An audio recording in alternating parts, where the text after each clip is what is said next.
Evangelho de João, capítulo 10, versículo 10, a uma só voz, tem a Bíblia aberta. Senhor Deus e Pai, nós queremos agradecer o Teu nome por esse dia que o Senhor nos concede e o privilégio de estarmos em Tua casa de adoração, com nossos filhos, com nossos netos. Nós damos-te graças, ó Deus, por estarmos como família da fé numa adoração coletiva ao Senhor. Nós já cantamos, declaramos a nossa confiança e esperança no Senhor, que a Tua palavra encontre espaço em nosso coração, em nossa vida, e que sejamos, ó Deus, edificados, e neste mundo tenebroso possamos exercitar a nossa fé, manifestar a glória do Senhor, em nome de Jesus. Amém. A igreja pode sentar, irmãos, mantenha a Bíblia aberta, aí em João no capítulo 10, no versículo 10, ele diz que o ladrão vem somente para matar, roubar, destruir, mas eu vim para que tenham vida e a tenham em abundância. Irmãos, nós encerramos o mês de outubro, né? E aí a gente começa novembro, e aí nós temos 3 dias consecutivos, e 3 dias muito importantes, históricos, porque no dia 31 de outubro nós comemoramos, ou pelo menos se comemora, os 507 anos da história da Reforma Protestante, né, do século XVI. Então a história da Reforma Protestante não é para dizer que alguém é melhor do que fulano, melhor que ciclano ou beltrano, este segmento é melhor que aquele. A Reforma Protestante não é para fazer alguma coisa desse tipo, mas a Reforma Protestante é tão somente um convite para que se volte à Bíblia. E quando se voltou no século XVI, com Calvino, Lutero, Zwingli, João Knox e tantos outros homens, e grandes também mulheres que se apresentaram como pessoas dedicadas ao Senhor, na verdade era uma volta para a leitura bíblica. E aí, como eles tinham se esquecido disso, se volta à leitura bíblica para descobrir que, primeiro, que Deus é o único que merece ser cultuado, adorado, dignificado, exaltado no céu e na terra, e que Jesus Cristo é o único Senhor e Salvador. Não há salvação em nenhum outro senão em Jesus Cristo. Isso está na Bíblia. Que o Espírito Santo é o nosso Consolador e aquele que nos convence do pecado, do juízo, da justiça. Então isso também está na Bíblia. A salvação tão somente pela graça, a dedicação ao Senhor tão somente baseada na sua palavra, a fórmula ou a forma de adoração e estar em sua palavra. Então a Reforma Protestante é uma volta à Bíblia, e aí se passa 507 anos, né? E aí há uns cristãos contemporâneos que têm negligenciado essa prática, deixa a Bíblia em segundo plano, e aí começa as superstições que nós temos em nossos dias. É um cristianismo bastante contaminado por superstições, ou por sonhos, por visões. Pelo Senhor disse que não está na Bíblia, não citando a Bíblia, mas citando experiências que vão além da palavra de Deus. E aí na sequência nós temos os 2 dias de novembro, 1º e 2 de novembro. 1º de novembro é dia, o que se comemora 1º de novembro? Dia de Todos os Santos. E o segundo, dia 2 de novembro? Dia de Finados. Então, eu quero adaptar da seguinte forma: dia 31 nós temos o dia da Reforma Protestante, algo que norteia a fé cristã, o caminho cristão, é aquele mesmo espírito da Reforma Protestante, que tem a Bíblia como regra de fé e prática. Então, a Bíblia é o livro máximo da fé cristã. A Bíblia é a base. O que está extra-bíblico geralmente me conduz à idolatria. Então eu preciso que a Bíblia seja aquilo que vai nortear a minha vida, que vai da minha conversão à minha morte, à minha entrada no céu. Então não tem erro. João 10 é o grande capítulo sobre Cristo se apresentando como o grande pastor. E aí ele disse: olha, eu sou o pastor e eu dou a vida pelas minhas ovelhas. as minhas ovelhas ouvem a minha voz. As minhas ovelhas, o pastor abre a porta e elas entram. Ela disse: as minhas ovelhas me ouvem e me seguem. O que é falso ouve a voz do predador, foge. Aí no verso 10, ele faz algumas afirmações que é interessante, porque ele disse: o ladrão aqui, não só ladrão no aspecto social que nós estamos convivendo, mas se referindo a Satanás, que o ladrão vem para matar, para roubar, para destruir, mas eu vim para que tenham vida e a tenham em abundância. Então o distanciamento da Bíblia leva as pessoas primeiro, se colocar aí no dia de Todos os Santos, se leva a colocar no dia dos finados, e aí é um olhar para trás no retrovisor, é um dia de que a igreja como comunidade, ela vai se reunir, ela vai não adorar, mas de uma certa forma invocar, o agradecer a memória dos que já partiram, dos que já morreram.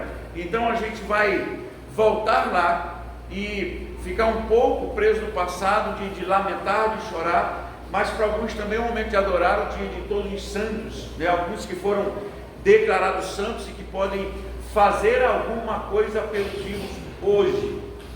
E os nossos entes queridos que já partiram, eles não precisam ser esquecidos ou abolidos da nossa mente. Nós podemos lembrar. E a maior lista de lembrança ou de registro dos mortos que nós temos é aquele de Hebreus 11. E aí ele olha no retrovisor, mas vai colocar aquelas pessoas como exemplos de fé, de luta, de perseverança, e no final ainda vai dizer: por isso também nós, visto que temos essa nuvem de testemunha de pessoas que já partiram, ele disse: então, corramos com perseverança a carreira que nos está proposta, olhando firmemente para o autor e consumador da nossa fé. Então os nossos entes queridos que já partiram e que deixaram exemplo de fé e que deixaram algo de extraordinário, e mesmo os que não deixaram, muitas vezes são lembrados, mas não para ser adorado, para que alguém invoque alguma coisa deles do presente, como se os mortos pudessem ajudar os vivos. A Bíblia diz que os que descem à região do silêncio não têm mais lembrança do passado e que nada podem fazer pelos vivos. A Bíblia diz: como se vai consultar os mortos pelos vivos? Então não tem nenhuma possibilidade dos que já partiram ajudar os que estão vivos, nem os vivos ajudarem também os que já morreram. Não tem como o vivo ajudar alguém fazendo orações, intercessões, alguma coisa para ajudar o que já partiu. Não tem. O que nós podemos fazer é uns pelos outros enquanto estamos vivos. Isso nós podemos fazer na evangelização, no amor, na convivência, na alegria, né, no abraço. Às vezes eu vejo pessoas que choram demais pelos mortos, mas odeiam os vivos. Não amam os vivos, mas ficam presos no amor aos mortos. Então esquecem de amar a própria família, ou a família da fé, as pessoas que estão próximas, que devem ser amadas. E a Bíblia nos induz a amar os diferentes, amar os inimigos, orar por eles, acompanhar, crescer na graça, no conhecimento, na dependência, perdoando uns aos outros, ajudando uns carregar as cargas mutuamente, ou seja, vamos crescer juntos. Mas há pessoas que choram e se lembram e lamentam e sofrem pelos que já morreram, mas não choram, não lamentam pelos que estão vivos e em volta.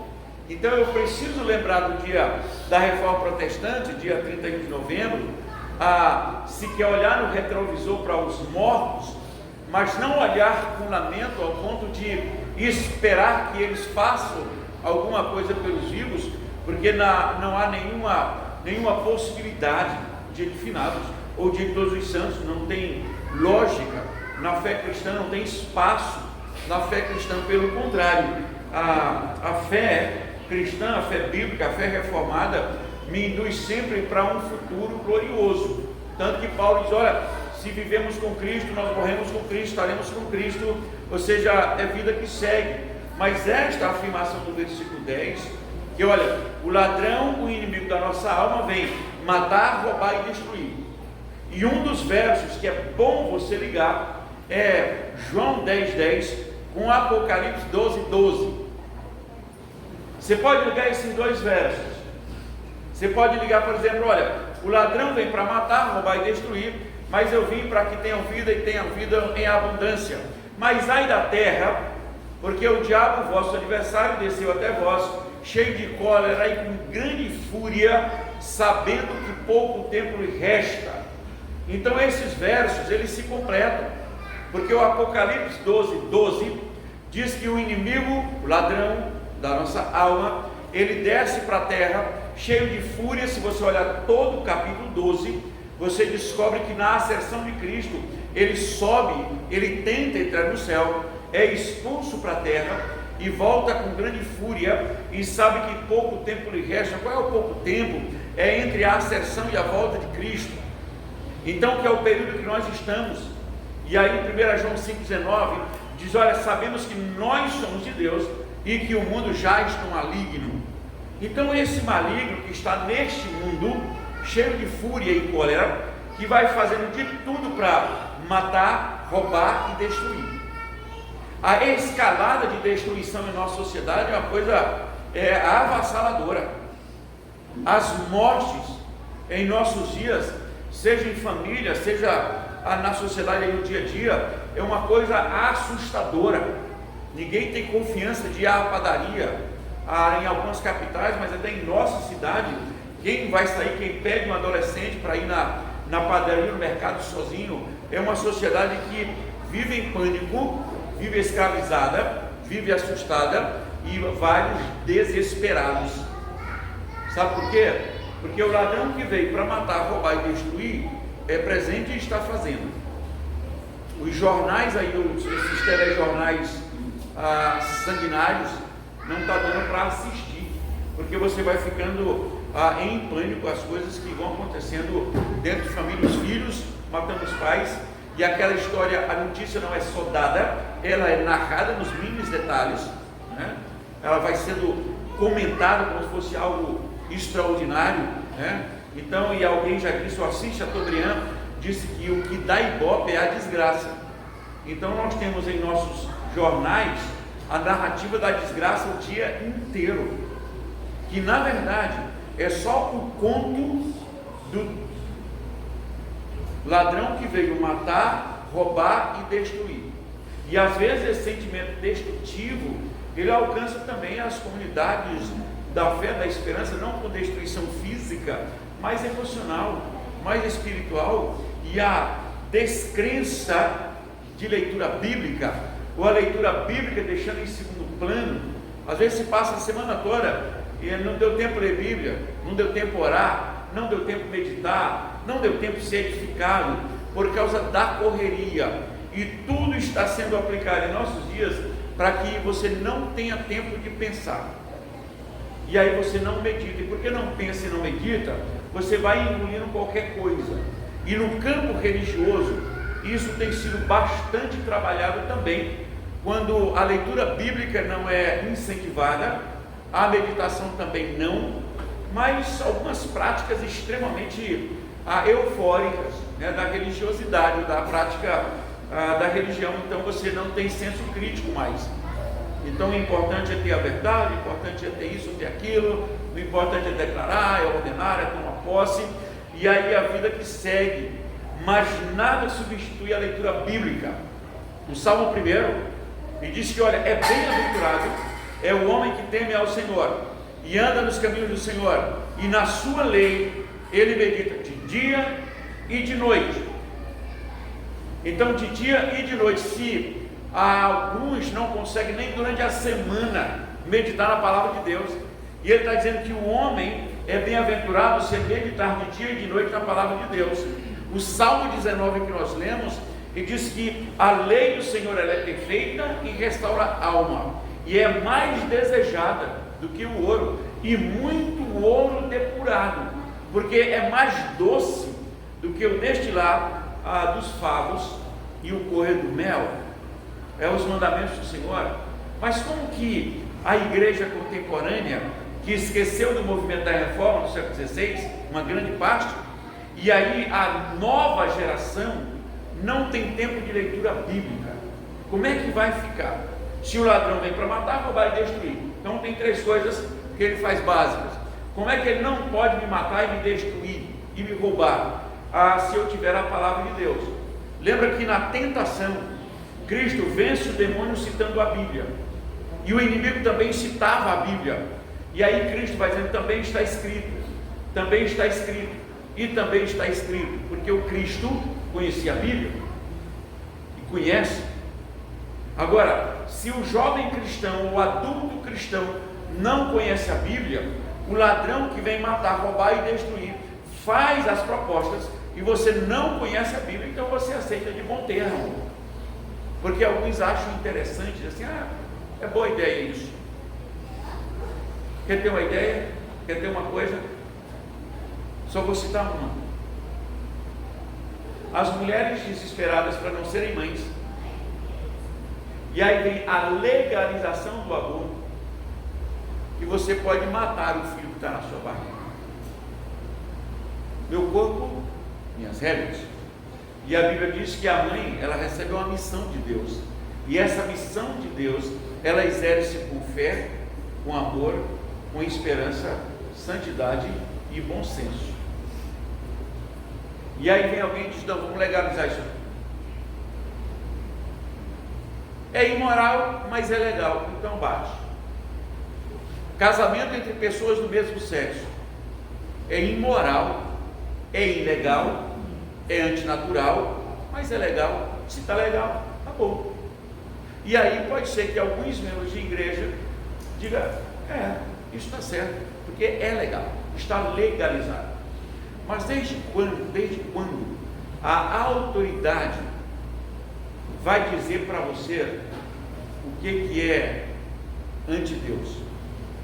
Porque essas coisas são antibíblicos, é anti o pensamento de Deus, mas alguns dizem assim, mas está legal, está legalizado, então pode. Não, como já dizia o grande cantor Roberto Carlos, é ilegal, é imoral, e ele apresentava ou engorda. Ele disse que tudo que é bom, tudo que ele gosta, é ilegal, é imoral ou engorda, então é complicado. E aí hoje essas coisas são, tá legal, mas é imoral, é pecaminoso, é anti-Deus, é antibíblico, mas está legal, e alguns vão aderindo, porque assim, os tempos são outros, e aí eles vão se adaptando. Mas a Bíblia diz que, olha, ele vem para matar, roubar e destruir, mas o Cristo veio para que nós tivéssemos vida e vida em abundância, não só em quantidade, mas em qualidade de vida. Porque o Cristo é assim, eu sou a videira, meu pai é o agricultor, vocês são os ramos, e vocês estando ligados em mim, vocês darão sempre bons frutos.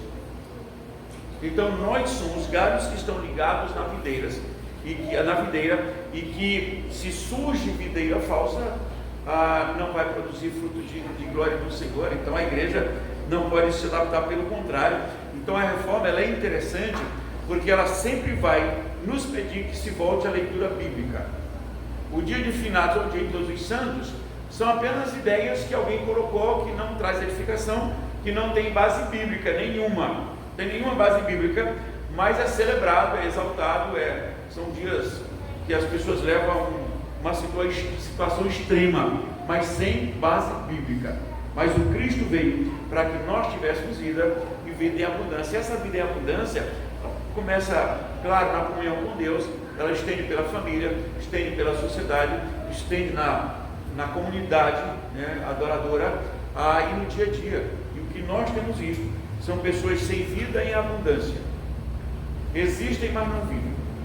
No Salmo 36, o salmista diz assim: Senhor, em ti está o manancial da vida, por isso os filhos dos homens se acolhem sob suas asas, porque em ti está o manancial da vida. Então não tem outra possibilidade se não for em Deus. Então que Deus nos abençoe e que o dia da reforma protestante seja sempre lembrado, mas que a igreja permaneça sempre com a ideia de reforma protestante, que é não aceitar esses absurdos que o mundo oferece, mas ter a vida calcada e baseada tão somente na palavra de Deus, que é a única regra de fé e prática. Que Deus nos abençoe. Amém.